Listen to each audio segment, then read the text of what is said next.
Yeah, so today we are going to discuss on one of the most important concepts of natural language processing, uh, that's called as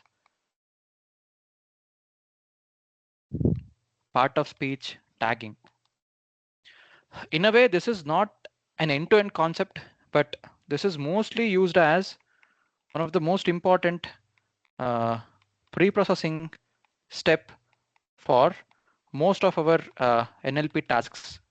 So if time permits today, I'll just discuss about the actual NLP pipeline that we usually, follow in the lot of industries.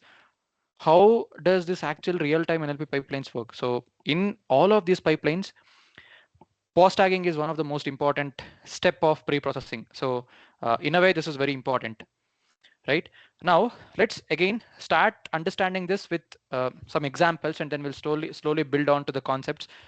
Some concepts today are quite mathematically intensive. That means they're coming from a probabilistic standpoint. So if you guys are not good at probability, uh, once this lecture is done, I'll suggest you to brush up a few things so that you'll get a good hold on these concepts.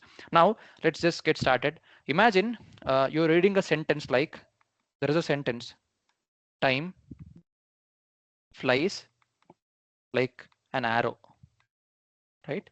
Now imagine you're reading a sentence like this. Now at first glance it really feels simple, right? So okay, time is just flying like an arrow, that is what it means. It feels very simple. But if you pause and think about it linguistically, every word in this sentence plays a grammatically specific role, right?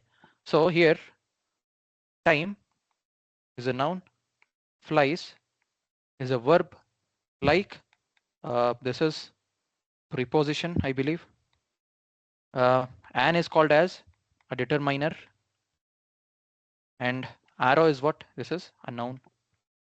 So this process of identifying the grammatical role of each word in a sentence is called a pause tagging, commonly abbreviated as part of speech tagging. So formally, you can write the definition of part of speech tagging as, so pause tagging is the process of assigning each word in a sentence its correct grammatical category based on based on its definitions and also the context, whatever we have in the sentence. So in computational linguistics and natural language processing, pause tagging becomes a foundational step in understanding all the language, because if you think about it carefully, computers do not naturally understand grammars the way humans do, right? A machine just sees a sentence merely as a sequence of tokens, that's all. When I say token, it's just sequence of words. But pause tagging helps transform that sequence into something linguistically meaningful. So we can think of pause tagging as adding some grammatical annotations to the text, right? For example, if we take this sentence, the quick brown fox jumps over the lazy dog. Let's say we have the sentence. Now after pause tagging, this may look something like this. The is suffixed with, as a determiner, quick as, I'll tell you what each of these tags indicate. Brown again with this, fox with noun, jumps with VB, over with IN, the with determiner, lazy, JJ, dog with NN. So here, each of these words are represented with some specific grammatical categories or tags. So here, DT indicates determiner. Now JJ indicates adjective. NN indicates noun. VBC indicates is verb. Uh, Linguistically, this is third person singular. That is what they say. In indicates preposition. So pause tagging essentially helps us convert the raw text into structured linguistic information. Now, okay, we understood what is pause tagging, right? So we understood what is pause tagging. So we should understand now why pause tagging is important. Why is this important? Why do we really need to study about this? To understand why pause tagging is important or useful, imagine we are trying to understand a language without grammar. That is, if we only look at words individually, we always try to tend to lose the relationships between them. But grammar somehow tells us how words interact to form a meaning, right? So I'll just write this. So if you only look at each of the words individually, we always lose the relationship between them. But whenever we have some grammatical set of rules, grammar tells us how these words interact to form a meaning. For example, let's consider two sentences, right? We have booked the flight and read the book. So can you spot the difference here? What difference that you can think of here?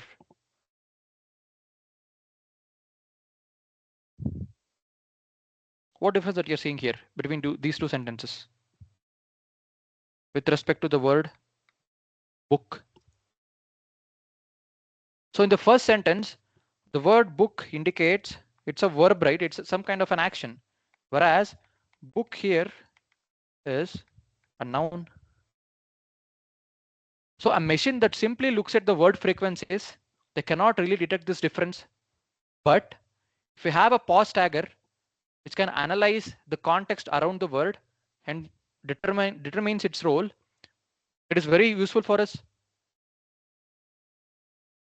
So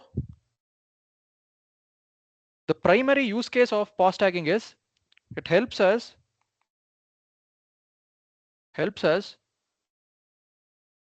resolve ambiguity in language. That is, many English words can belong to multiple grammatical categories depending on the context. And pause tagging really helps us to determine the specific role. Now, the next thing is it enables our machines to understand the sentence structure. That is, once the grammatical roles are known, the higher level tasks like parsing or semantic interpretation becomes very easy, right? Because we have already understood the sentence structure. Now, the next important use case of pause tagging is it acts as just like the initial discussion that we had. It acts like a building block for almost every NLP problem. At least I would say for all the advanced NLP systems that we think about, it acts as a building block. In fact, many NLP pipelines begin with pause tagging before even performing any of the deeper linguistic analysis. So from the standpoint of applications, pause tagging is very important. Now, how humans understand the pause tagging and how does machines understand? Let's just think about it, right? How humans does this part of speech identification versus machines understand pause tagging. If you think about it, humans learn these all of this part of speech naturally while growing up, right? So that is, whenever we hear sentences repeatedly, we implicitly understand the patterns like always these nouns follow the determiners, always the verbs follow subjects, always adjectives follow nouns, something like this, right? So whenever humans learn part of speech, they'll implicitly have some kind of mapping. They'll construct a mapping like this, something like nouns often follow determiners, verbs often follow subjects, and usually adjectives always helps us to modify the nouns. But a computer must learn these patterns from the data. So a pause tagging model, so in a way, if you somehow try to build a pause tagging model, it should essentially, this should essentially try to answer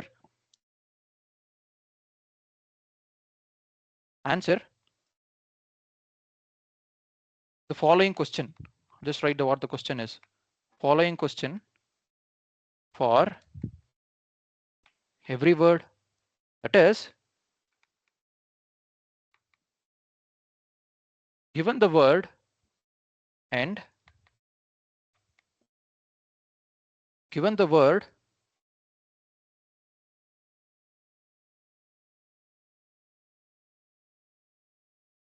and its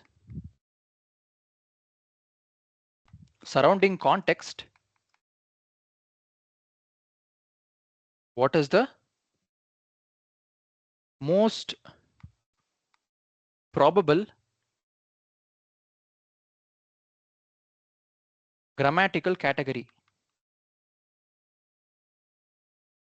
So ideally, we should have a pause tagging model that should answer for every single word, and given its surrounding context, what should be the pause tag for that specific word. That is what ultimately we should build. And this is where we have a lot of good models, such as there is a model called as hidden Markov models, in short called as HMMs, very much widely used and beautiful concept. There is another method called as conditional random fields, and obviously we have some neural network models as well. These models learn patterns such as determiners are usually followed by nouns, adjectives often appear with or before nouns, these verbs typically follow subjects, something like this. So by learning such statistical patterns from the large data or annotated corpora, we call it as corpora, a machine can accurately assign tags to unseen sentences, right? I believe we have enough background of or enough motivation of what pause tagging is and why is it really required. Let's look into some of the applications, right? Some of the applications of, pause tagging. I would say these are some of the most interesting applications, at least from my perspective. So pause tagging might appear like a simple grammatical task, right? So if you think about it, okay, what is the big deal here? Given a word, we should just predict its part of speech, right? But this powers a lot of real world technologies that we use daily. First is all of our search engines. Whenever we type a query, something like best restaurants near me. So these search engines try to understand which word represents what entities, which represent actions, and which represents modifiers. And pause tagging helps us to search in a very efficient way. That is, so best is what? It's an adjective. Here, restaurants is what? This is a noun. Near is what? Uh, might be a preposition. I'm not sure. I'm very much weak in English grammar. So me is I think this is pronoun. Now this helps the system understand the intent of the query, right? If let's assume we don't have this kind of mapping, then how do you even think the search engines can understand your queries? Okay, all of these advanced techniques are there. I mean, you might come and tell me they'll use just embeddings and they'll get back to me. Before embeddings, you should do some kind of pre-processing, right? So post tagging is the one that sits at the core of all of these search engines. Next application, voice assistants.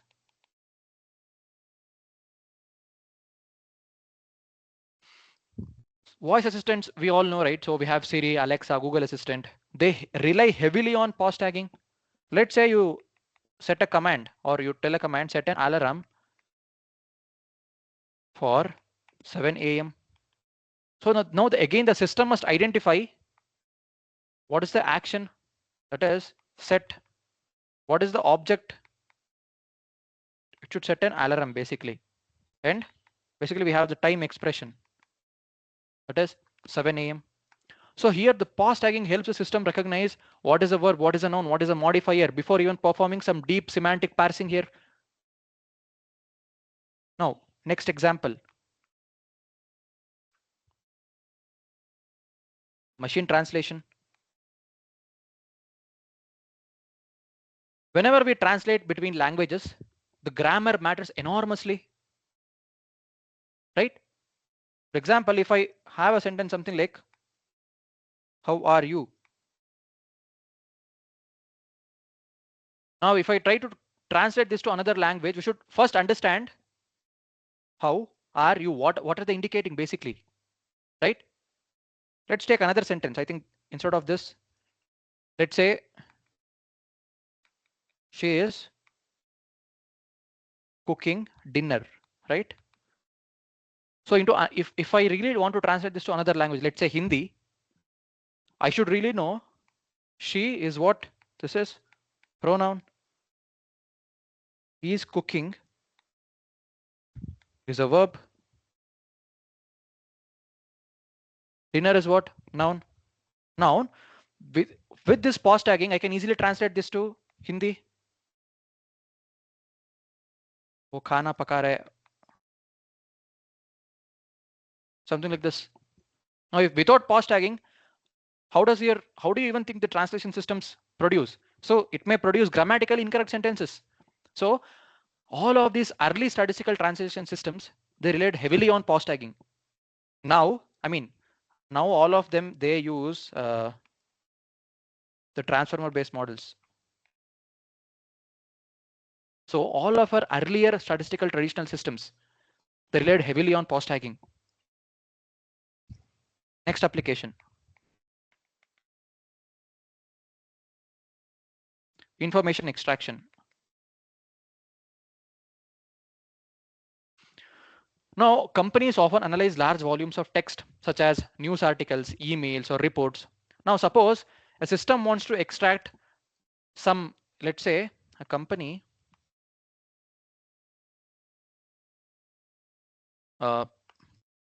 let's say we have built a system and it wants to extract some company acquisitions from the news articles. Let's say I have the sentence Microsoft acquired Activision, let's say in 2022. Now pause tagging helps identify what is Microsoft, what is it? It's a noun, acquired is verb. So this grammatical structure again helps the system identify relationship between these entities.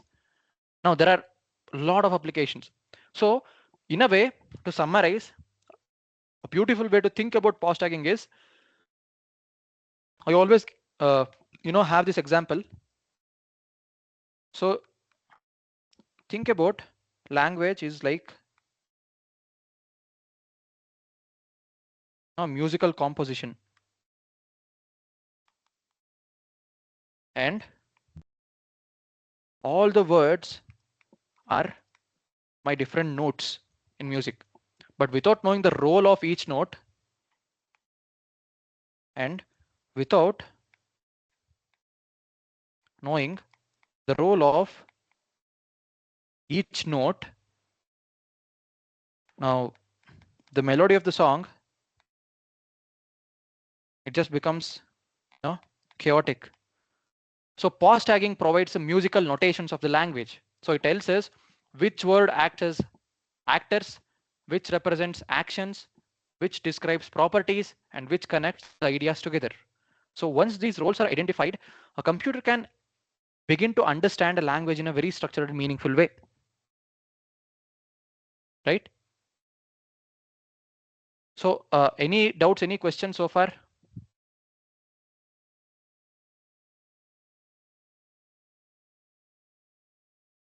Any questions, any doubts so far?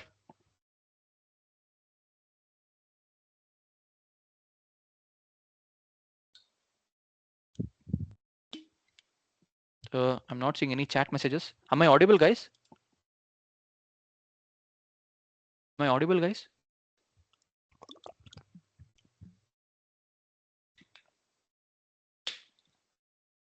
Cool.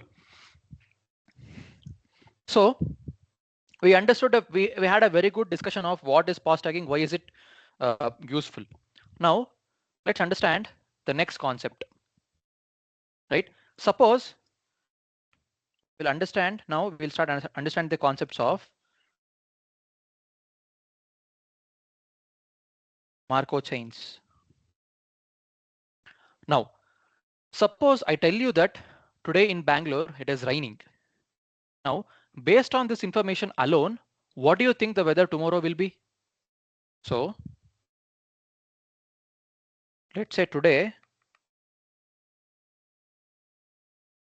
it's raining in Bangalore. So, with this sentence, if I ask,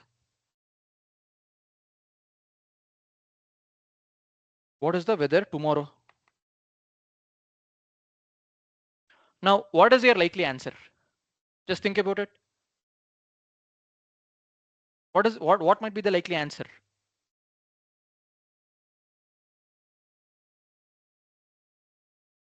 It is sunny.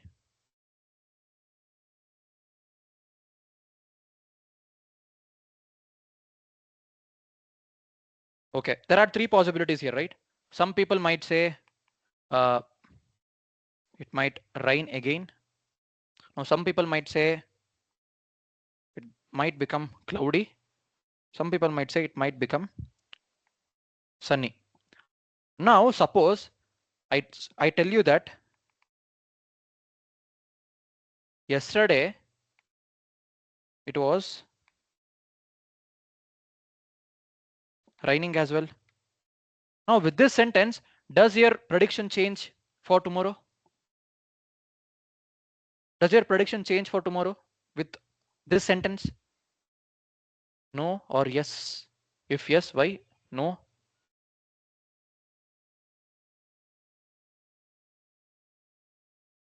Exactly right. So if it has been raining for 2 consecutive days, then there is a higher chance it will rain again tomorrow.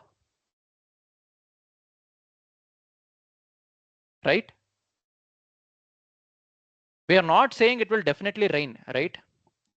If it has been raining for last 2 consecutive days, let me just write that down. So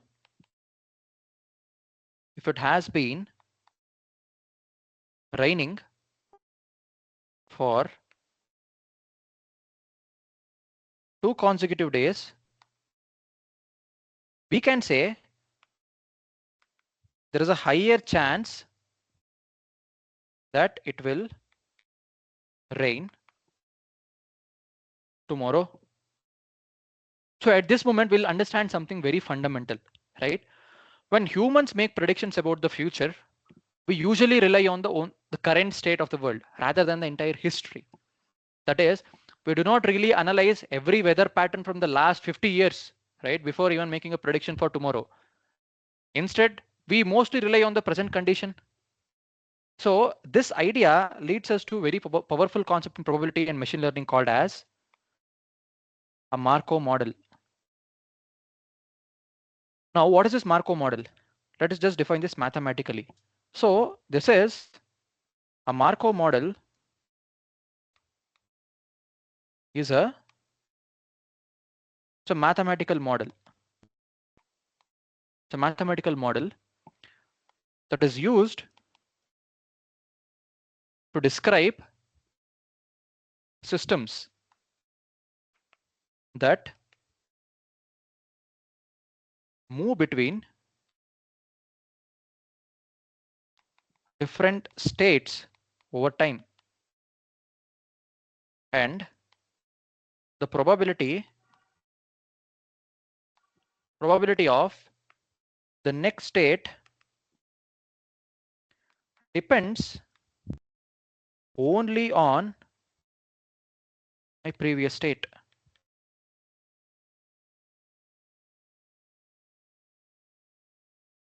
Depends only on my current state. Sorry. Next state depends only on my current state, and it doesn't depend on entire sequence of previous states. This idea is called as Markov property.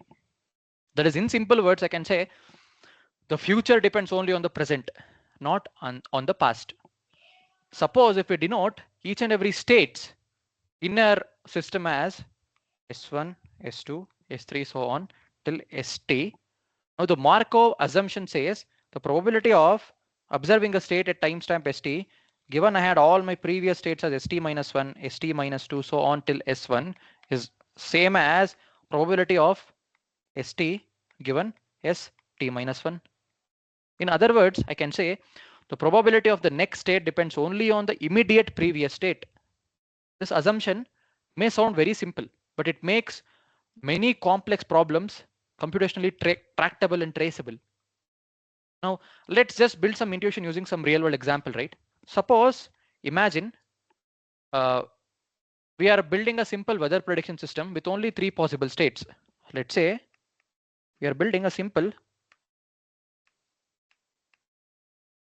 weather prediction system with only 3 possible states. We have sunny, we have cloudy, we have rainy. So from historical data, we estimate the probability of transitions between these states. For example, let's say if today is sunny, now tomorrow it being sunny is 0.7. Tomorrow it being cloud is 0.2. Tomorrow it being rainy is 0.1. Similarly, if today is rainy, then tomorrow the probability of it again being rainy is 0.6. Tomorrow being it cloudy is 0.3. Tomorrow being it sunny is 0.1. Now, so we have a today's state and we have the tomorrow state with some probability. Now these probabilities are called as transition probabilities.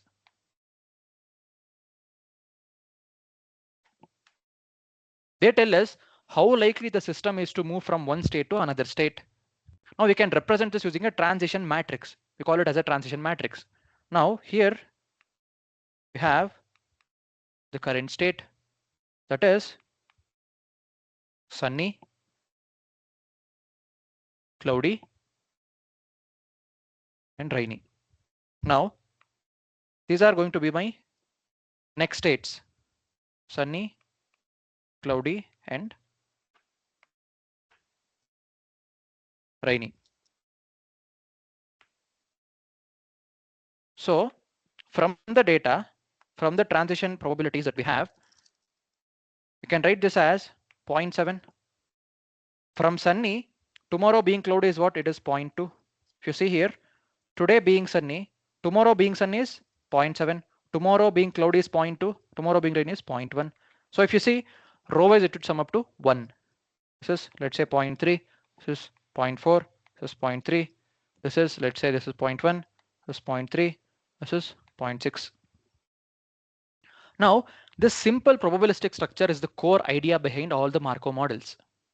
And many real world systems can be modeled this way.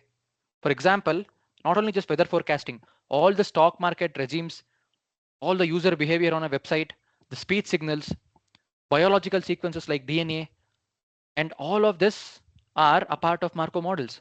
But one of the most beautiful applications appears in NLP. Now,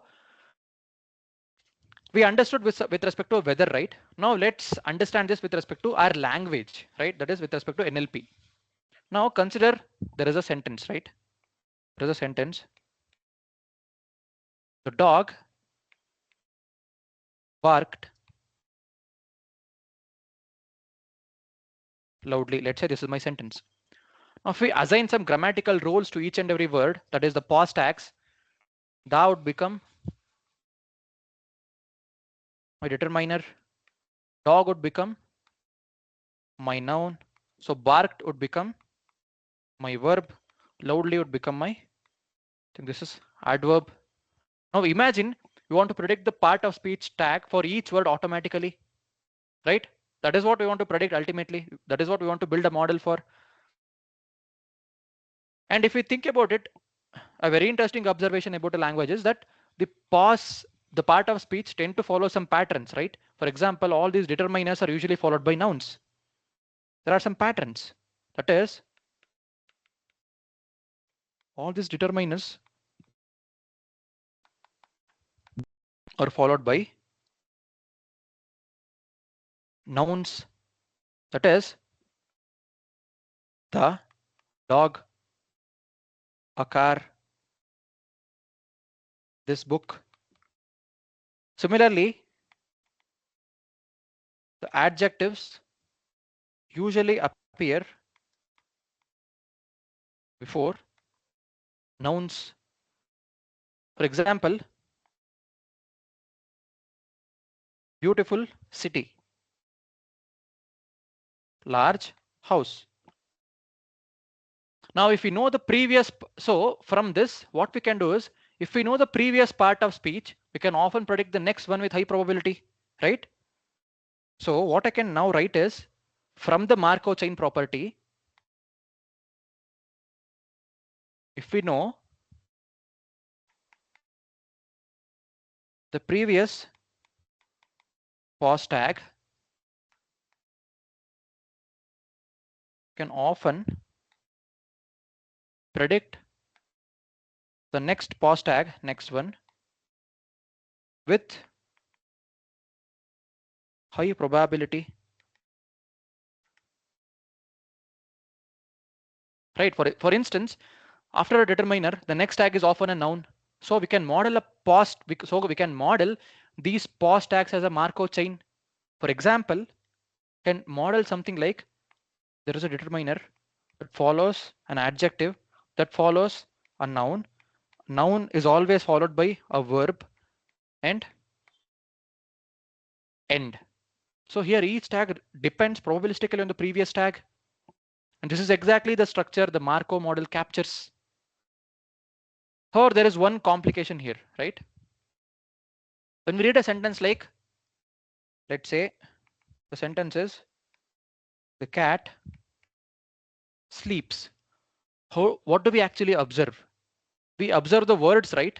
So listen to this carefully. So till now we understood what is Markov chain. Then we translated the same to our language. And in the language, given a sentence, we can easily find out their tags or pause tags. And there is always a pattern that the language uses for all of these pause tags. That is, usually determiners are followed by nouns, adjectives appear before nouns, all these verbs are followed by, all these nouns are followed by verbs, so on.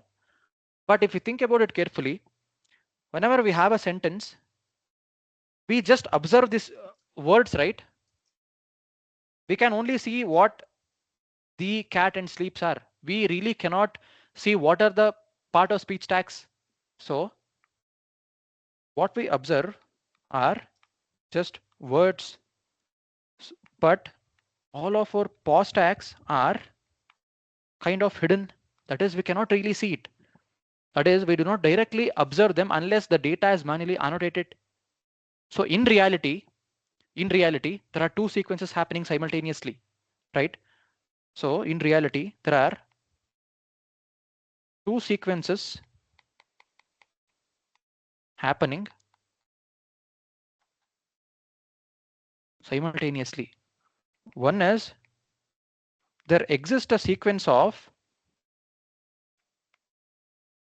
hidden states or hidden tags, that is the pause tags. They are hidden.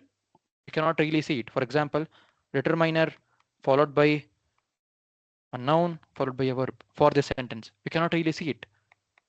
The second sequence is the sequence of the observed words that we have. That is the followed by cat followed by sleeps. The tags generate the words probabilistically. So, for example, what do you mean by that?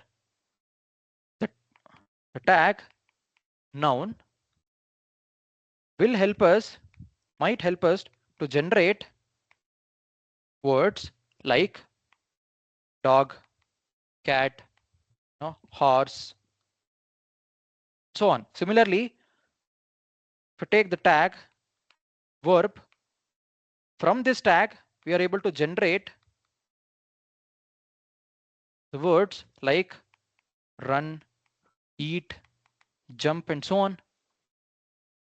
So if you think about it, now we have a system. So now we have a system where our hidden grammatical states help us produce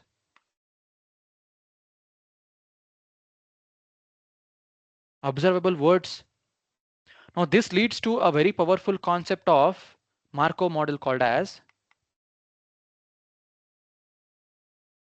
the hidden Markov model.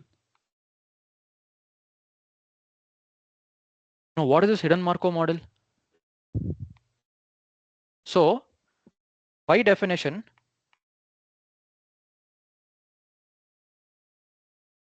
a hidden Markov model is a probabilistic model where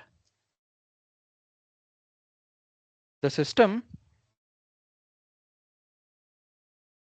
transitions between hidden states, which is according to the Markov transition probabilities. Just like what we just learned earlier.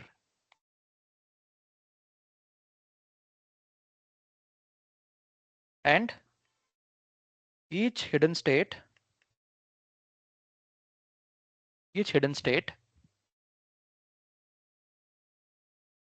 generates observable outputs according to something called as emission probabilities. So in pause tagging, so in our main important area of what we are discussing right now, in pause tagging, my hidden states are my pause tags, my observations are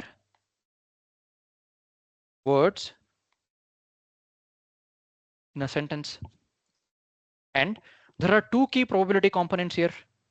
So the first is the transition probability. That is probability of getting a tag I given my immediate previous tag is I minus 1. This captures how likely one grammatical category follows another. One example is what is the probability of getting noun given my earlier tag was a determiner. Next is emission probability. What is emission probability? This is probability of getting a word I given my tag, earlier tag is I. This captures how likely a word appears given a tag. That is, what is the probability of getting a word dog given my tag is noun. Now the goal of the pause tagging becomes very clear if you think about it. So I can just formulate the entire pause tagging model now. So the goal of my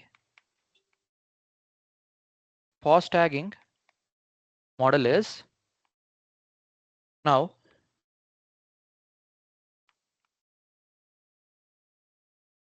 given a sequence of words w is equal to w1, w2, w3, so on till wn. What we want to do is we want to find the most probable sequence of tags given t as t1, t2, t3, so on till tn. Mathematically,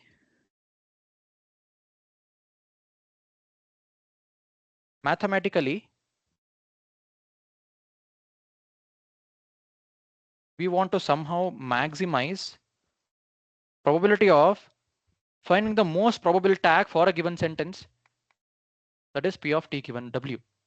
Now using the probability rules and Markov assumptions, you can write this as product of p probability of getting a tag I given my earlier tag I minus 1 times probability of the word wi given my tag is ti. In other words, what we do is we search for the tag sequences. Basically, in other words, intuitively what we can think of this, we can search for the tag sequences that maximizes. What is this? This is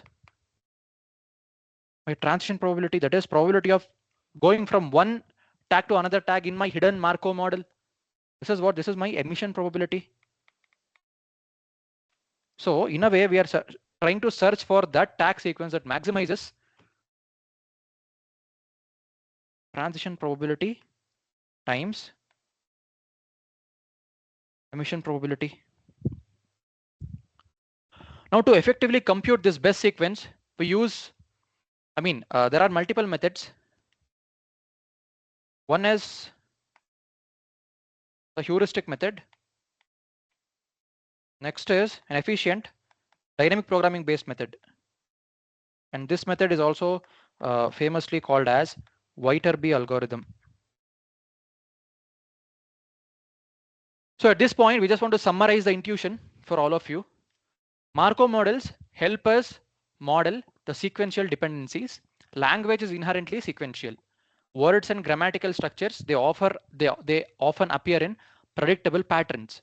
And the hidden Markov models extend this idea by modeling the situations where the true states, the hidden states are, they are not observable, whereas from the hidden states we can generate some words.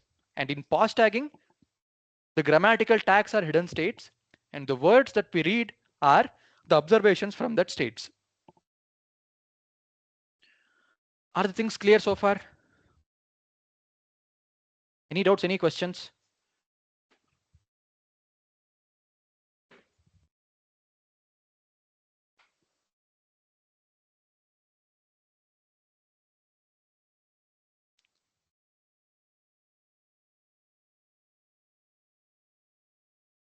Any doubts, any questions so far? I'm not seeing anything in the chat window. And another thing, did you guys study this concept somewhere else in your last semester, or how is it?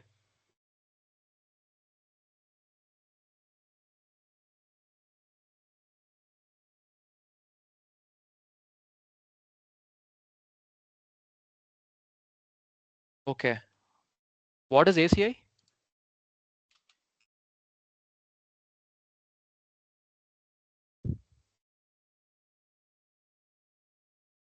Artificial and computational. Oh, okay. Okay.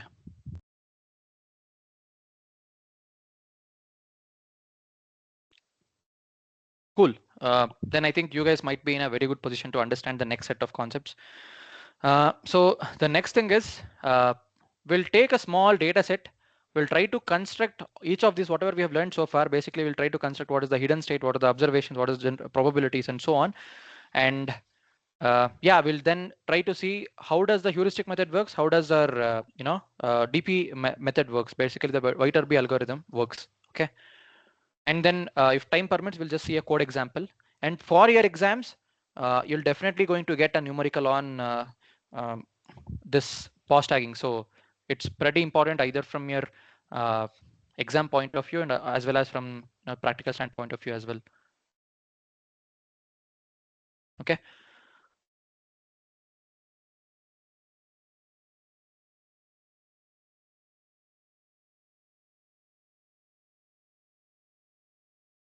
We'll just take a break for probably 5 minutes. We'll come back and then start solving the numerical. Okay.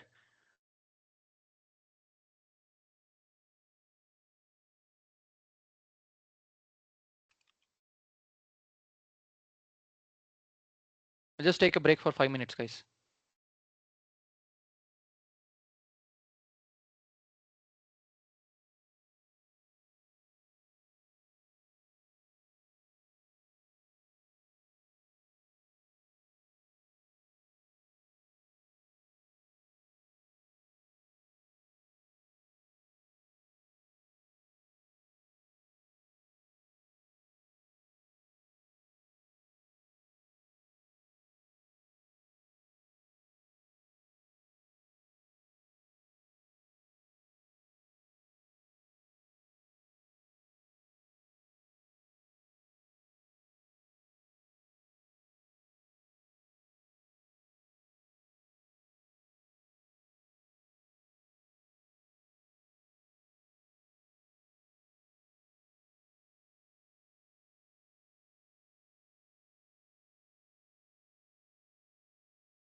Hello. Sorry, I think I was speaking on mute. Can sir, so the today our mid-sem syllabus will be completed with this post-tag topic. Yeah, mostly it will be completed with the post-tag topic. We have one more module, that is the neural network models for the languages, but I think that is not that complicated because you might have already studied all of them in your deep learning courses. It's just an extension of how do we use the deep learning, the deep neural networks for language. And yeah, the plan is today we'll complete the post tagging. Tomorrow, the first half is going to be on uh, the neural networks for the language models, and the next half we'll solve some problems from the last year midsem papers. Okay, can you please share previous year sample papers? It's already shared in Teams, right? uh, Voice breaking. Hello, voice is breaking, guys. Is my voice breaking? No. Okay, somebody saying yes, somebody.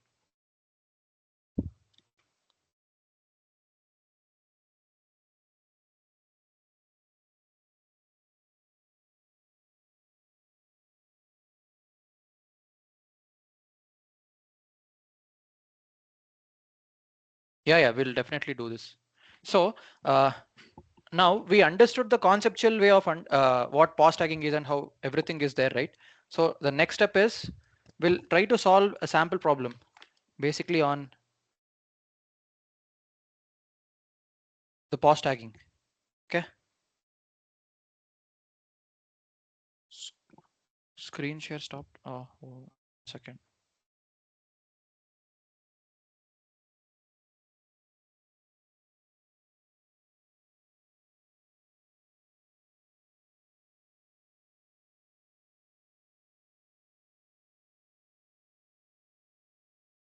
Yeah.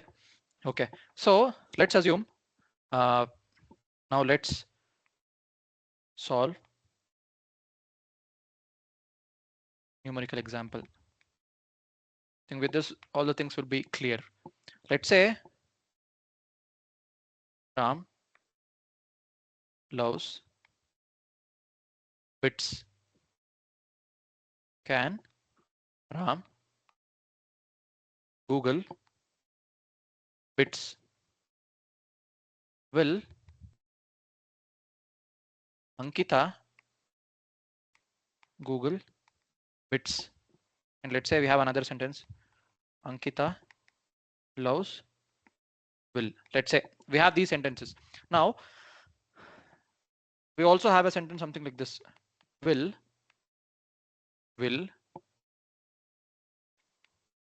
Google bits. Now if you see this sentence is a little complicated, right? So the word will is used in uh, two different contexts, one as a noun, one as a verb. Here we'll just take only three part of speech for this example: noun, verb, and let's say model.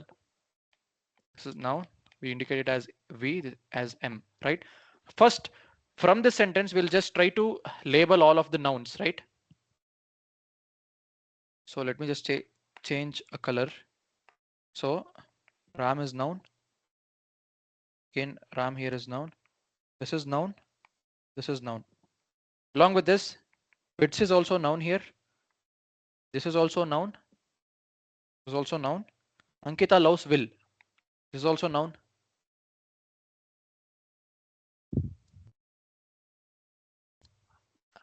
Now let's label all the verbs, right? Let me just take a different color. So this is verb. This is verb. Kita Google. This is verb. This is verb, right? Now let's just label all the models. Change the color. So this is M. This is M. Yeah, we have labeled all of the part of speech, right? So next thing is we'll construct something called as a transition matrix, right? That is for having the emission probabilities. So in my data, I'll take all the unique words. So I have Ram here, I have loves here, I have bits, I have Google, I have Will, have Ankita, have can. Yeah, I think 1, 2, 3, 4. Yeah, these are some of the sentences that I have. So here we have noun, have verb, I have, let me just have it as model here, noun, modal, and verb. Let's say. Now the next thing is we'll construct this table. Basically, this table is called as emission table. Basically, this helps us to get the emission probabilities, right? So how many times Nitish times the word Ram is appearing as noun? Ram is appearing as noun 1, 2, 2 times.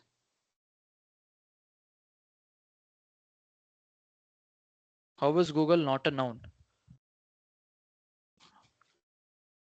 Can Ram Google bits? Google is what, verb, right? Will Ankita Google bits? It is used as a verb, right? Now, where are Ram used as modals? It is 0, it is 0. Now, loves is 0, it is 0. How many times it is used as verb? 1, 2, right? Now, like this, let me just add one more sentence here. Will loves Google, right? Again, let's just mark this here. This is noun. Uh, this is verb, and Google is what? Again, here Google is noun, right? Just to get rid of the confusion. Again, this is noun.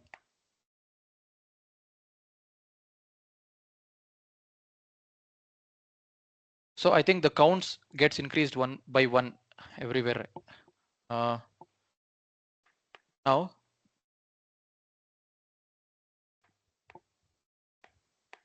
basically loves is used as noun is 0, modal as 0, verb 1, 2, and 3. Now bits is used as noun 1, 2, and 3, as modal 0, as verb it is 0. Similarly, Google as a noun it's used only once here, whereas as verb 1 and 2. Oh, sorry, as modal it is 0, as a verb it is 2. Similarly, will is used as noun where so only once. No, twice, right? So here it is 2. Now next is modal. Is 1, it is 0. We'll just try to fill this 2, 0, 0, 0, 1, 0. Now we'll somehow try to construct the probabilities of this. Basically, out of all the nouns that I have, how many times Ram is appearing as noun? So it is total here is 2 plus 3, 5, 5 plus 1, 6, 6 plus 2, 8, 8 plus 2, it is 10. Here 1 plus 1, 2. Here 3 plus 2, 5. So out of my 10 nouns that is appearing in my data, it is 2 by 10, it is 0 by 10, it is 3 by 10, 1 by 10, 2 by 10, 2 by 10, right? This is my probability. Again, here it is 1 by 2, it is 1 by 2, it is 3 by 5, it is 2 by 5. So now we have emission probabilities, right? This is what? This is my emission probabilities. This is my training data. On my training data, I have computed all these emission probabilities. Next is transition probabilities, right? Next is I'll have to construct the transition probabilities.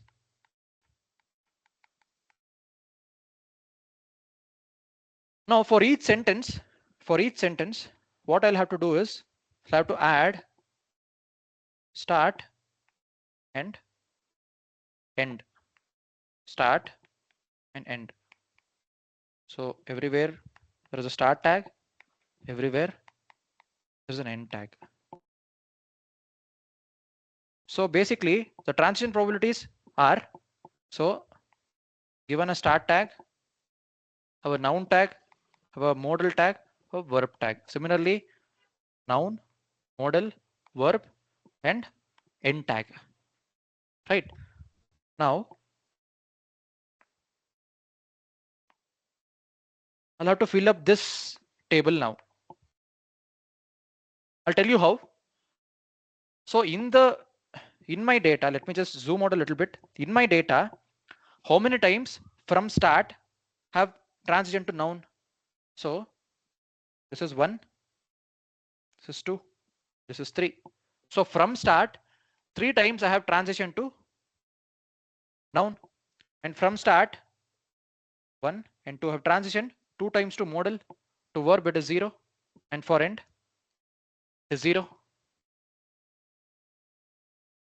Similarly, from noun, how many times I have transition to noun? Noun to noun. I don't see any noun to nouns, right? It is 0. So I want you guys to fill up this entire table. Okay, let's try this out.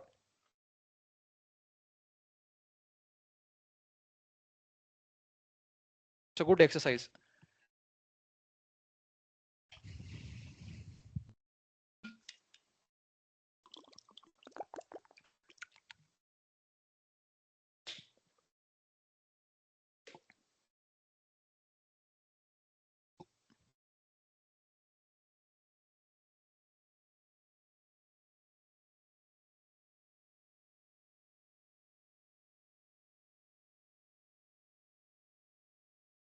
Can you give me this entire matrix?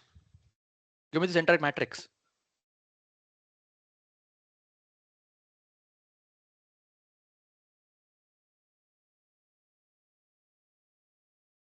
Can you please explain the transition probabilities? See, transition probabilities are very simple. From start state, how many times you have gone to noun state? So from start, here it is 1, here it is 2, here it is 3. So 3 value comes here. Similarly, from start, how many times you have gone to modal state? From start, it is 1, it is 2. It's 3200 0035. From noun to 0035. Yeah. No, from it is 00 is 55. This is 2 0 0 0. This is 5 0 0 0. Right. Now we'll have to construct the probability values. How 5? See, from noun to verb, how many transitions are there?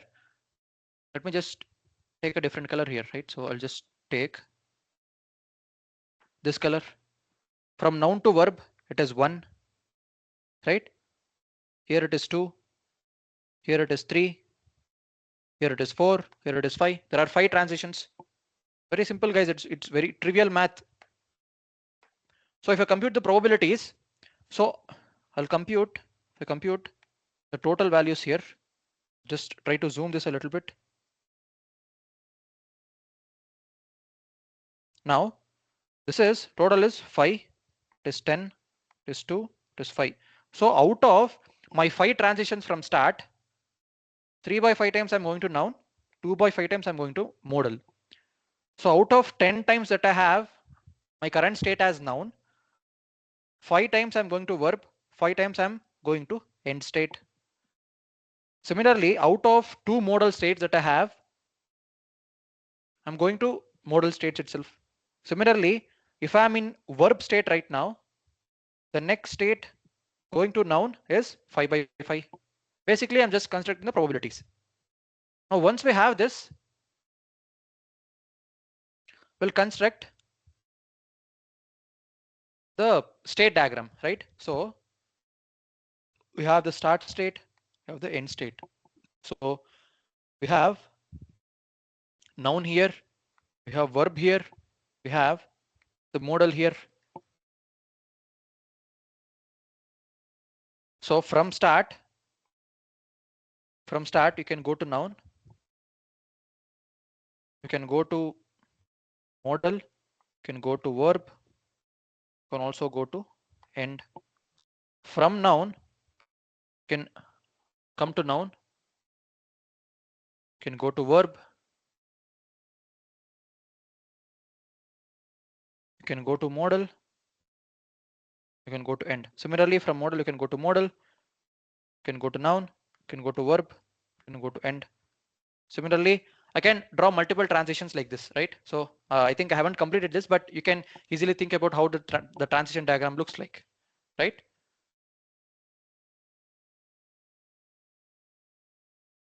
Now, from this, if you think about it,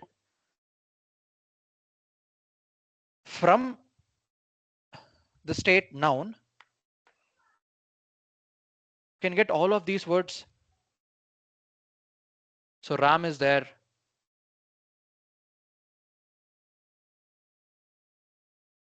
RAM is there, bits is there, right? There can be multiple states from noun, right? So RAM is there, uh, louse is not there, bits is there, Google is there, so on, something like this, right? So once we construct this, what is our next job? My objective of constructing all of this is, given this sentence, will Google bits. This is what my sentence is, and I'll have to somehow come up with the pause tags for each of these words. That is what my objective is. Now, what hidden Markov model does is, the heuristic method, it will try out multiple possible sequences. Let's say my first possible sequence is what? Let's say my first possible sequence is n, n, n, n. Let's say I assume each of them as n, right? That is, starting here is, my starting is here, ending is here, right? So I should construct now this probability. Basically, I should compute the probability of this, right? That is basically from start, what is the probability of me going to noun? So let's consider this possibility of all being nouns, right? This is a heuristic method. That is what we are talking about now. So if we talk about this, what is the probability of me going from start to noun? It is, let me just change the color. It is 3 by 5. From noun to noun, it is, this is 0. From noun to noun, it is 0. Again, this is 0. From noun to end, it is 5 by 10. Now, what is the probability of emitting a word will, being that it is a noun? This is what it is, 2 by 10, or I can write it as 1 by 5. This is 1 by 5. Now, what is the probability of getting a word Google, given that it is noun? So it is 1 by 10. This is 1 by 10 from this, right? Now, for bits, from noun, what is the probability that I'll get bits? It is 3 by 10. Now, what is my end? How do I compute the probability here? So I should compute the probability as product of all of these transitions. That is 3 by 5 into 1 by 5 into 0 into all. Since I have got already a 0, my output is what? It is 0. So this sequence is not possible, right? Now, let me just change another sequence. Let's say this is n, this is n, this is n. Let's say this is m. Right? Let's say we try out this sequence. Now, from start to end, let's say what are the probabilities, corresponding probabilities. Again, since the noun to noun transition is 0, all my enter probability would be 0. So again, this sequence is not possible, because ultimately what is that we want to do? If you see our Markov assumption, we search for that tag sequence that maximizes the transition probability times emission probability, right? So this sequence is not possible because again this will give us 0. We can try out multiple possible options. So if I think about the actual pause tags for this is modal, this is noun, this is verb, this is noun, right? This is what my actual tag should be. Now if I try to compute the probabilities or the from the HMM model, if I try to compute the probability for this sequence, this is M, this is N, this is V, this is N, right? I'll start here, I'll end here. So if I try to compute these probabilities now between this, what is the probability of me going from start to modal? Start to modal, it is 2 by 5. From modal to noun, it is 2 by 2, that is 1. From noun to verb, it is 5 by 10. It is 5 by 10, that is 1 by 2. I can write it as 1 by 2. This is 1 by 2. From verb to noun, it is 5 by 5. Again, that is 1. From noun to end, it is 5 by 10, that is 1 by 2. So we have computed all these probabilities now. Now, given a model, what is the probability of me getting the word as will? So from this table, it is 1 by 2. It is 1 by 2. Let me just zoom out a little bit. This is 1 by 2. Now, given a noun, what is the probability of me emitting the word will? It is 2 by 10 or it is 1 by 5. Now, given the tag as verb, what is the probability of me emitting the word Google? It is 1 by 10. Given the word n, given my tag as noun, what is the probability of me emitting the word bits? It is 3 by 10. Right? Now, if you see, it is 2 by 5 times, 1 by 2 times, 1 times, 1 by 5 times, 1 by 2 times, 1 by 10 times, 1 times, 3 by 10 times, 1 by 2. This is what? It's a non-zero, and this is going to be your maximum probability from this sequence, right? And this is what HMM is ultimately doing internally. So basically, the heuristic method is trying to find out all possible sequences. Basically, if you think about it, how many possible sequences are there? So we have, my sentence has will Google bits. So at every single place, I have 3 possibilities. That is, it can be either noun, it can be either verb, it can be either modal. So here I have 3 possibilities. It is 3. It is 3. So total number of possibilities here, it is 3 to the power of 4. It's exponential. So in general, I can write it as number of tags as t to the power of k, where k is the length of my sentence. This is exponential. So this is not an optimal solution. And this is where, the Viterbi algorithm comes into the picture. So what Viterbi does is, it's a very basic optimization, but it works fairly well.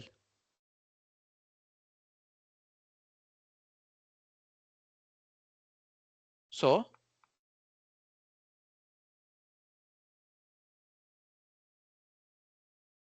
for the Viterbi algorithm, how does it work is, so let me just write the words here. Will Google bits. So I have my start state here and my end state here. Let's say we have these sequences. Let's say if all of them are nouns, right? Now what is the probability of this? It is, I think it is 1 by 5.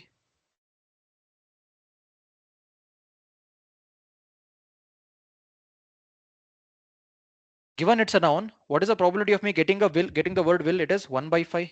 So this is 1 by 5. Again, this is 1 by 5. This is 1 by 10 from the emission probability matrix. This is 3 by 10. Let's say we have model here, model here, model here, model here. Let's say we have all of them as verb here.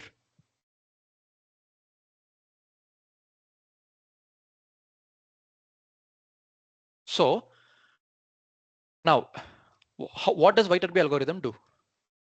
So if you think about it here, what is the probability of me going from start to noun? From start to noun, the probability is what? This is 3 by 5. What is the probability of me going from start to modal? That is 2 by 5. The probability of me going from start to verb is 0. So since 0 is not a path at all because it doesn't maximize my output, I'll just get rid of this. This is what Viterbi does.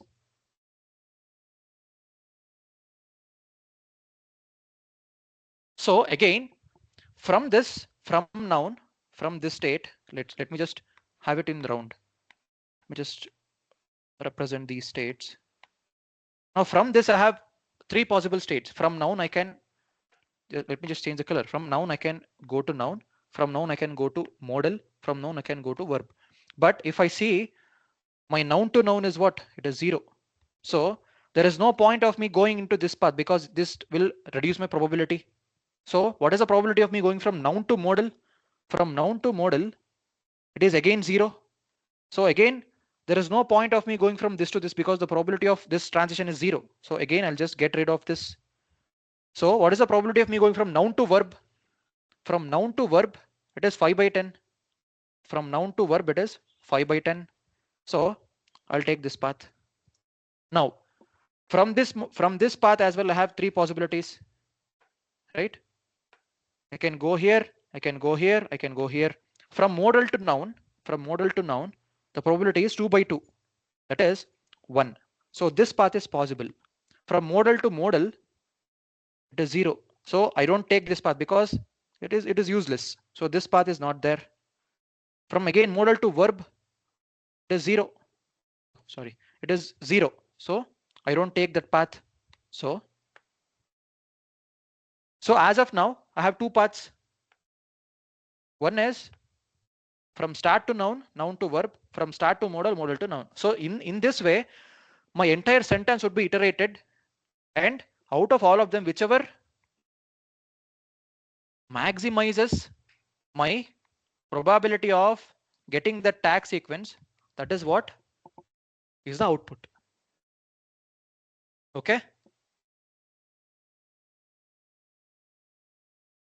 I hope it is clear.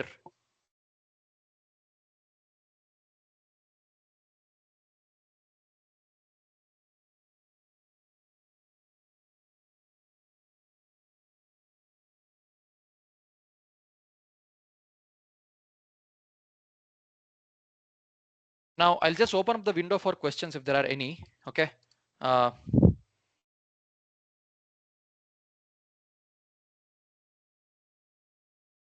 Let me just open up the window for questions.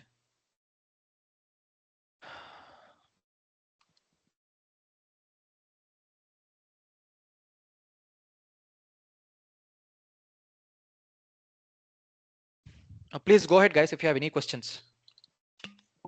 Good evening, sir. Sir, I have a couple of questions on this. So first, we have taken 5 statements above, right, as a training data to find my emission and transitional probabilities. Now, if there is a word in the testing file, like we have used will, Google bits, all of these words are already included in my test training data. If there is a word that is not in the training data and the probability will come to 0, then Vertebrae would not give me the exact output, right? Because there is no term, so there would be no probability of transition and emission to that exact undetected word, new word. Yeah, so what happens is if there is no word that is, I mean, let's take the word as robot, right? So robot is not there in my training data. So usually Yes, there are sir. multiple approaches to solve this. One is since we cannot make the emission probability as 0, so the entire Viterbi path probability becomes 0. So the model may completely fail to tag the sentence correctly. So one solution is, we all know it is add-on smoothing, right? So we'll use some kind of Laplace smoothing to handle this, and internally some libraries will do this. The next thing is we'll introduce an unknown token. This is the most common use case in NLP. Something like in real pause taggers, we introduce a special token called as UNK. There is something called as UNK. We'll introduce this, and during training, all the rare words are replaced by this UNK token. For example, let's say we had a sentence something like, you know, the curious student, let's say solved the puzzle. Now this becomes, everything remains the same till here. The puzzle will be replaced by UNK because UNK is a rare word in the Undetected training no data. word. Yeah. And there is one more solution which is called as morphological solution. So basically what we do, instead of having these kind of UNK, for example, let's say if the word ends with, let's say, ed, then we'll likely tag them as, like something like a past sentence verb. If a word ends with ly, it's mostly an adverb. Something like this will do. There are multiple approaches. Okay, sir. Okay. So next, in vertebrae, what we saw is we are matching for various solutions at one go, right? If the probability is zero, then we'll just abandon the last row and we'll just work with the first two rows that gave me some solution. Hmm? If then on the second attempt, if there is another possibility of a zero, then we'll just abandon that particular row of action and we'll go on the other whatever are remaining. So Hmm? in Hmm? vertebrae, Hmm? we are parallelly computing all the probabilities of possibility of the answer. Uh, right. But in HMM, the normal HMM that we were discussing earlier, Hmm? a particular cell on top, can you please scroll up a little Hmm? bit? Hmm? Here, sir, were we just going with one by one statement? The first statement is S noun, noun, noun, noun. First, we'll compute the entire thing. If it comes to zero, then we will go for another solution. Yes, If then yes, yes, second yes. solution Yeah, goes to zero. Okay, so in yeah. HMM, we go row by row uh, computing for answers, and in vertebrae, we parallelly just try to solve the answer. See, even in Viterb, it is not parallel if you think about it. So it is just state transitions, right? So at any point of time, if I'm standing at noun state, right, I have three possibilities: one for noun, one for modal, one for verb. From this state, I'll just compute all the three possibilities. If any of the transitions are yielding me zero probability, then I just don't take that path. Let's assume what happens is, let's say I took a fancy path like this and finally I came to the end of the state. Now what happens is, at the end, the output is, from this I'll backtrack. Since I'm using a dynamic programming solution, it's a recursive problem. So once I reach the end of the solution, I'll just backtrack from here, I'll just take the path, and finally my outputs are whatever the path that I have taken. So again, it is not parallel here. The only difference here is we are not trying out all possible combinations here, right? So if it is uh, here, it was 3 to the power of 3 to the power of 4, it is 81 possible combinations. We are not trying out 81 possible combinations in Viterb. We are just trying out whichever is giving us kind of a path which maximizes my path sum. I mean, it's kind of like a lead code question that you can think of. Basically, you should take a path that maximizes your path, not path sum here, it is path product. Okay, sir. So in that case, if I speak on computational terms, I cannot exactly say which of these two approach would be better, right? Because it is possibility that Viterbi will give me answer at the last possible state, and the same is possible when we are solving individually up, right? So the computationally, they both are equally problematic. Can I say that? I See, cannot say one of these approaches would give me computational benefit over the other. Viterb is optimal, right? If you think about it, many sequences share some common prefixes. And what is the main idea of the dynamic programming? So instead of evaluating the entire sequence, so what is the idea behind DP, right? So you have already come to this state, right? Now, in heuristic approach, what you are doing, you're again computing the possibilities of verb, noun, verb, modal verb, and so on. But here in this case, you have already crossed this stage. So you don't have to compute the possible combinations of these two earlier states, right? So you are not recomputing the sequence probability. So in a way, weighted B is always optimal. So it is very But much optimal than the actual heuristic, right? So if I think about, but if sir, I, isn't it hmm, right? I'm sorry, yeah, So please so go ahead. it takes advantage of the sparse, right? I mean, that's what I understand, see, right? But sir, basically, isn't it possible on the same time, sir? Isn't it possible that in the earlier solution, I can just approach to my actual solution in first of the three attempts? that is not possible, right? Either Not I'm all the getting at times. the last, not all the time. Yes, sir. So, Not all the time it's possible, but if I compare these two things, so your screen is unshared. oh, 1 second, second.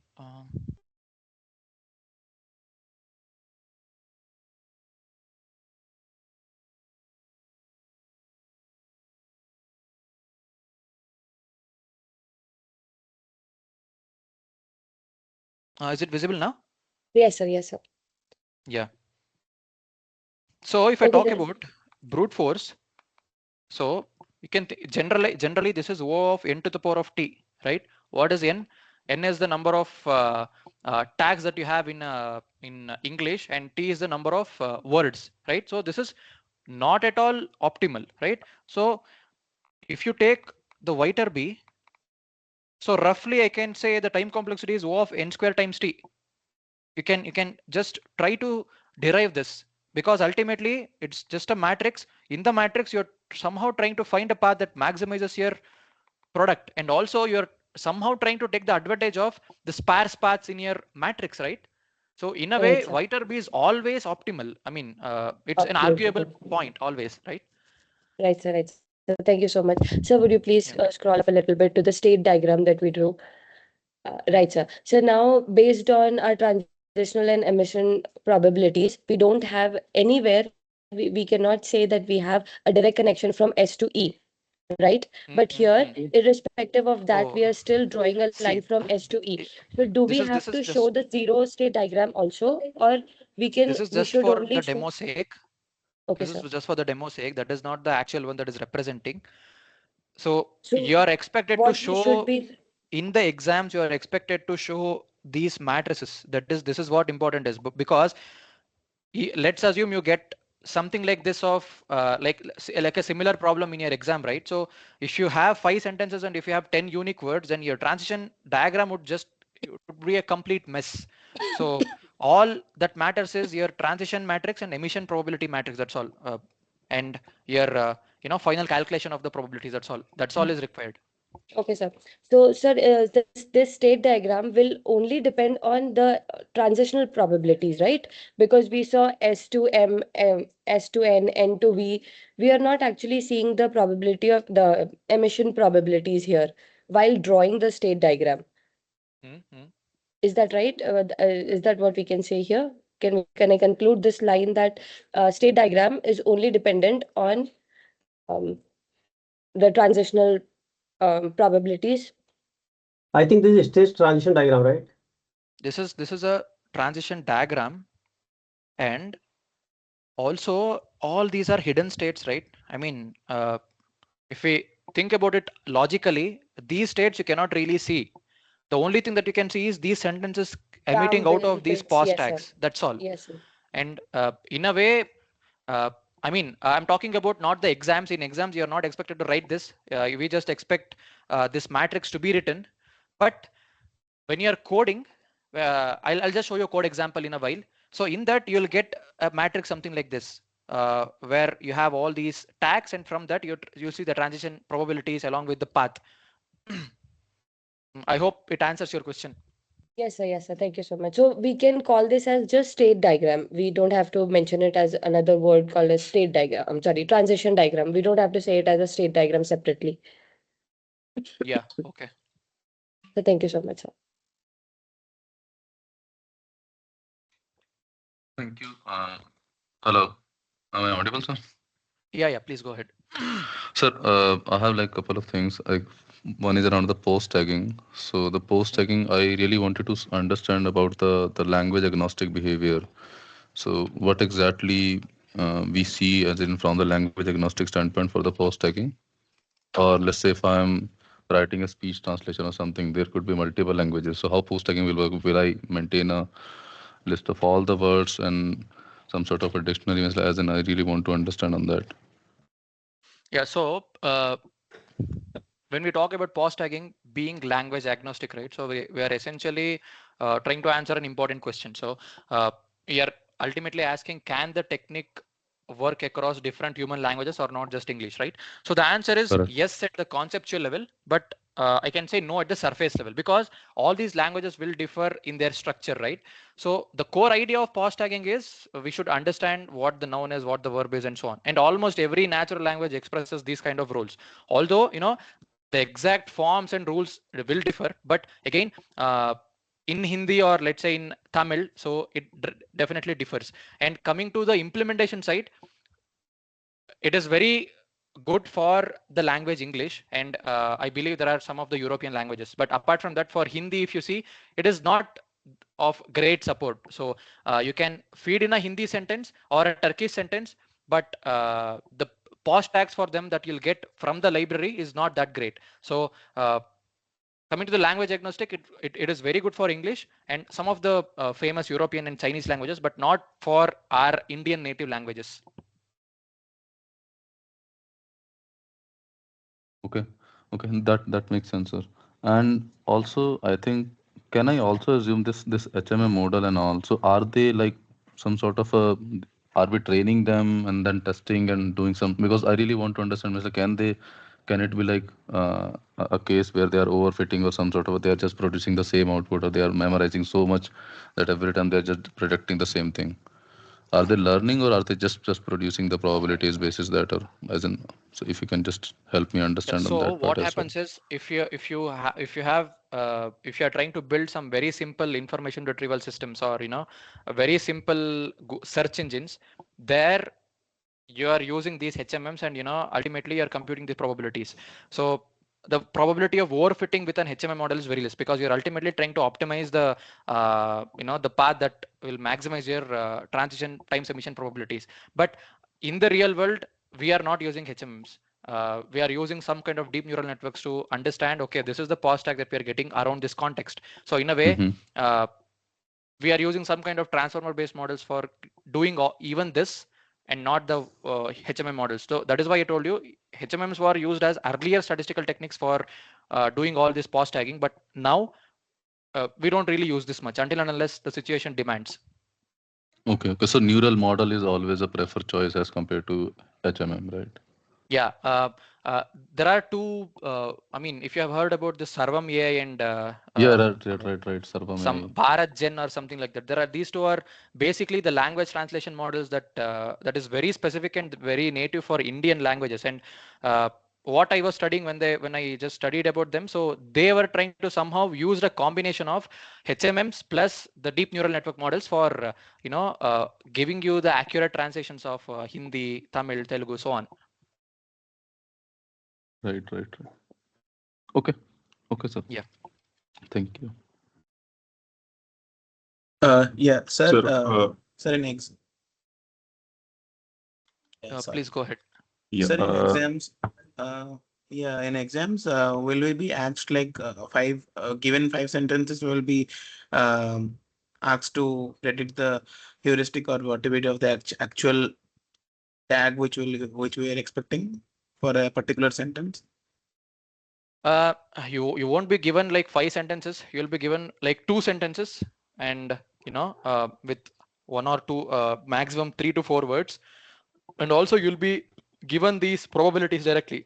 So the emission probability is this, the transition probability is this, and using this, apply the Markov HMM model to just compute the probability of this sequence. So you'll be asked for this sequence, let's say over V or NNN, what is the probability? You'll be asked something like that, not like this. So the reason for me to work out all of this is to just give you an understanding of how does it work internally. Okay.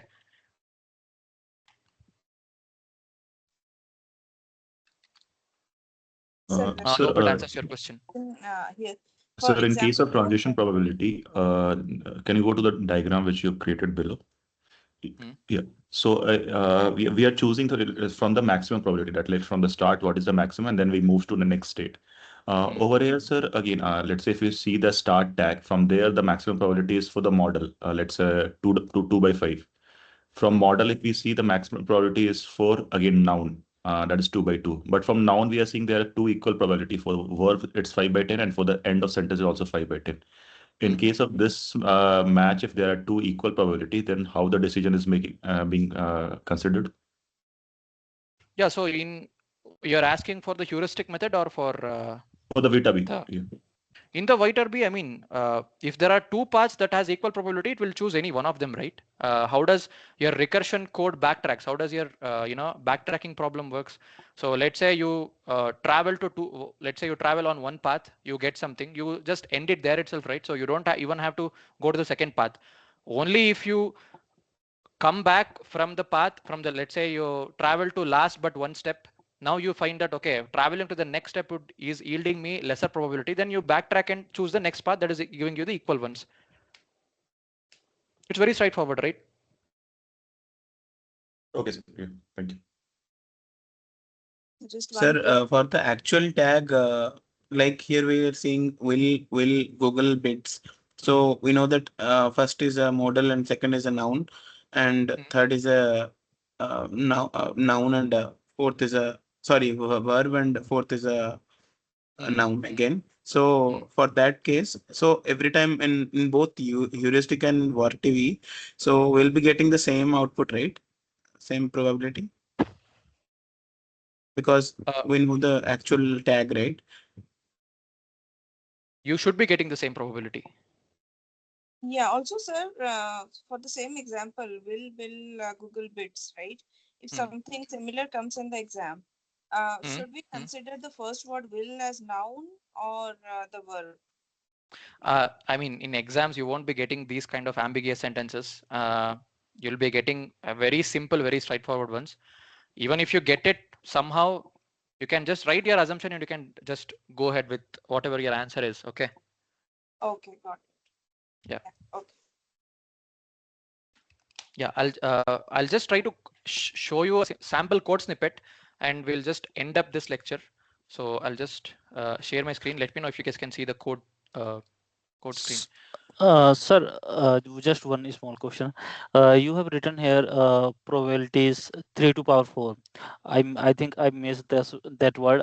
How this 3 came? So how many words that you have in your test sentence? There are 4 Y- words, You yes. and at for each and every word, what number of possible tags that you can assign for Okay. will? What is the number That of is possible tags that you uh, can assign? So you can assign verb, you can 3 assign noun, you can assign modal. 3 3 correct. Here it is 3, right? Okay, fine. Fine. Let's say you have 45 tags. So let's say we call it as T, or yeah, let's call it as T. And you have n words in your sentence. So it is what? It is T to the power of K, right? Yep. Okay, got it. Yeah. Sir, also in the last step of heuristic method, for Mm. Google as a verb, we are Mm. assigning probability of 1 by 10. That should be Mm. 2 by 5, right? Where is it? Last step of heuristic method, where we have assigned 1 by 10 for Google Yes, as a sir. It verb. is 2 by 5. I think. From verb, the Google probability of getting Google equal. verb, we have assigned 1 by 10 there. Oh, sorry. Yeah, it is 2 by 5. Yeah. Thanks for correcting this. Yeah. Sir, This is I 2 have by 5. one more question, sir. It might not be correct, but please, as it's a Mm. question in my head, I wanted to ask. In the first Yeah. lecture, sir, we studied the 6 layers that NLP has, correct? Mm. Mm. And in the sixth layer, we said that it is a discourse layer. It gives you a lot of context over the question that you have said, like how ChatGPT gives us paragraphs on Mm. one statement Mm. that we write. So Mm. discourse is Mm. the layer that does that. So I just wanted to clarify one thing. HMM is trying to make sense of the sentence that we have given it.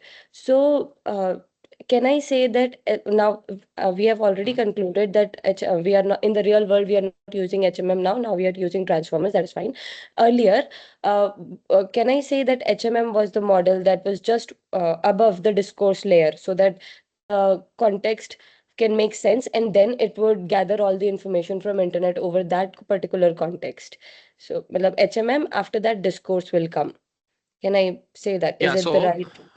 if you Google a little bit on HMMs, so in 1970s and 1980s, they were basing their entire search engines, they were basing their entire information retrieval systems on the HMM. So HMM was a backbone, like 40 to 50 years back. But now, I mean, we have advanced methods, so we are not using this. But you can call it as a backbone of the NLP. Okay, sir. Sir, one last question, sir. Now that we have also specified that this is not the model that we are going to use in the real world, would Mhm. we covering transformers? How does that work and everything in this Yeah. case? So in the post midsem, Here, most of the time would go into understanding RNNs, LSTMs, GRUs, transformers.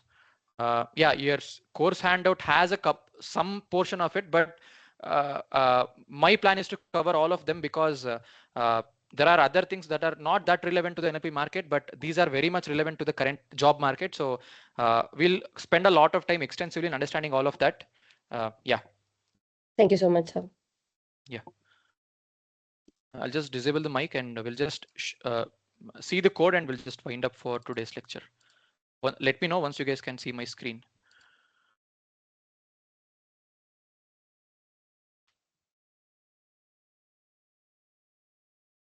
Can you guys see my screen?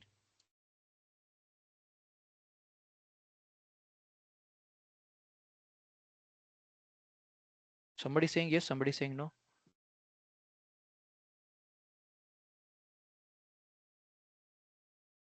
Yeah, so what I have done is, so it's a very basic code. I have constructed a simple corpus. So da means it's a determiner, young means adjective, researcher is a noun, published is a verb. So I've just constructed a very small corpus from this, very small corpus. So from this, I'm just trying to count the transition counts and emission counts. You can just refer to the code. Now from this, I'm constructing the transition matrix and emission matrix. Whatever we just did here, that is what I'm doing it here in the code. Next comes, I'm not just trying the heuristic because it will take a lot of time to run. I'm just directly using the Viterbi algorithm. So I'll just take all the states, I'll construct a vocabulary, and from this, it's a very DP solution. I'll just iterate over all possible states. Wherever I get the max probability as the greater than the current probability, I'm just updating it and I'm just storing that path, right? So now once we do all of that, I have given a new sentence. The talented engineer designed a robot, something like this. Now in this, it will compute all the predictions corresponding transition probabilities and give me the one that has the highest probability. So if you see, the output is something like this. So the transition probability of from my data, this is what the transition probabilities looks like. You can just try to construct from the data, and the emission probabilities are something like this. Now for the output, the talented engineer designed a robot. So da is a determiner, talented is a adjective, engineer is a noun, and designed is a verb. Again, he is a determiner, robot is an adjective. So it is thinking robot as an adjective, but robot has to be a noun here, right? So I think it is not able to get the entire context, but anyways, I mean, it's doing pretty good. So this is what the transition diagram looks like. So from noun to determiner, from adjective to noun. So basically we are able to capture each of this from our data. I have also tried to plot the emission probabilities, right? But it is not looking that great. It is looking like a mess. From determiner, this is the probability of getting this word, this is the probability of getting this word, and so on, right? Yeah, I'll just share this code snippet. You can just try to tweak something. So what I suggest is, to get a better understanding, there is a small flaw here, as I told you. So the robot has to be a noun, but here it is an adjective. Try to change this corpus, or try to fix so that from your data, once you give the sentence, your output has to be a noun for the word robot, right? So basically, just try to correct that pause tag. And yeah, this will give you a very good understanding of how does this work internally. Yeah, I think with this, we'll just stop the today's lecture. If there are no more questions, we'll just wind up for today. I'll just share you the PDF and the code files in some time. And tomorrow we have a class at morning 8:20 or 8:30 p.m. Yeah, we'll cover the rest of the topics and we'll solve the last year mid-sem question paper. Neural network models for the languages, that is only remaining, but that shouldn't take much time. I have already shared it module wise, right? You can just see the announcements.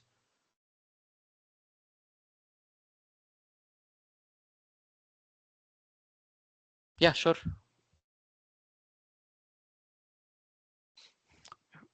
Thank you so much, guys. Have a good day.